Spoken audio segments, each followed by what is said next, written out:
यहाँ एक नई और खौफनाक हॉरर कहानी प्रस्तुत है। भूतिया साया, शापित हवेली का रहस्य। शहर से दूर एक पुरानी और खंडहरनुमा हवेली खड़ी थी। लोग कहते थे कि वहाँ कुछ अजीब घटता है। रात में चीखने की आवाजें, जलते हुए दियों का अचानक बुझ जाना और एक रहस्यमय साया जो हवेली की खिड़कियों में दिखता था।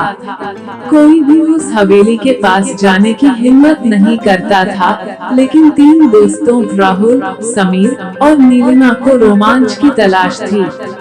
वे इस रहस्य को उजागर करना चाहते थे। रात का डरावना सफर। तीनों ने एक रात तय किया कि वे हवेली के अंदर जाकर पता लगाएंगे कि वहाँ क्या है। जैसे ही वे हवेली के पास पहुँचे, घने अंधेरे और ठंडी हवा ने उनके शरीर में सिहरन भर दी। दरवाजा जंग लगा हुआ था, लेकिन जब उन्होंने उसे धक्का दिया, तो वह खुद ब खुद चरमराते हुए खुल गया।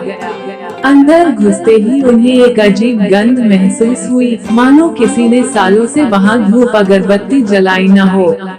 अंदर कदम रखते ही उन्हें ऐसा लगा जैसे कोई उन्हें देख रहा हो। उनकी टॉर्च की रोशनी में दीवारों पर लटकते धूल भरे चित्र दिखाई दिए, जिनमें कुछ अनजान चेहरे थे।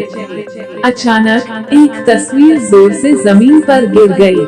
नीलिमा घबरा गई, लेकिन राहुल ने हंसते हुए कहा, शायद हवा से गिर गई होगी। छत से गिरता साया। वे आगे बढ़े और एक बड़े हॉल में पहुंचे, जहां बीचों बीच एक विशाल झूमर लटका हुआ था। जैसे ही उन्होंने कमरे की जांच शुरू की, अचानक झूमर जोर से हिलने लगा और हवा में किसी के फुसफुसाने की आवाज आई, चले जाओ वरना मर जाओगे।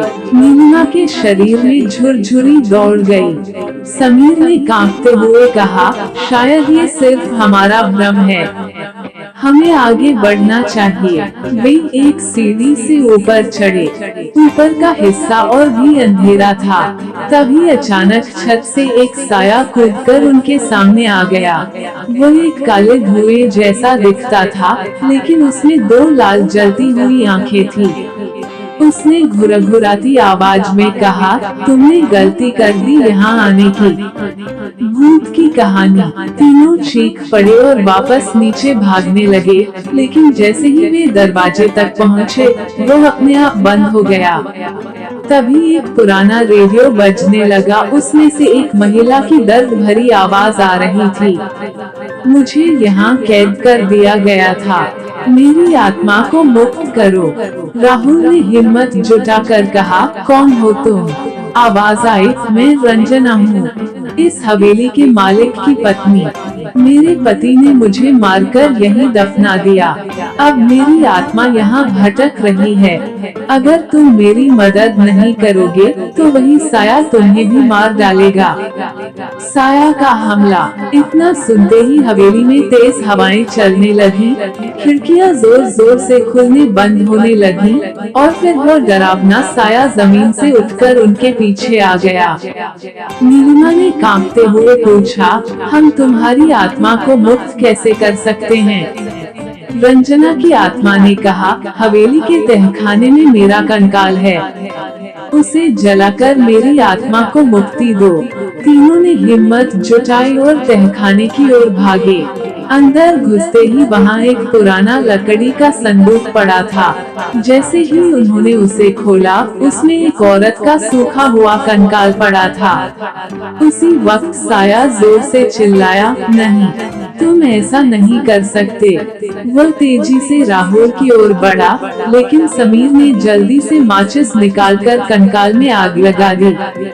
जलते ही एक तीखी चीख हवेली में गूंज उठी और वो भयानक साया जलकर राख हो गया। रहस्य से पर्दा उठा।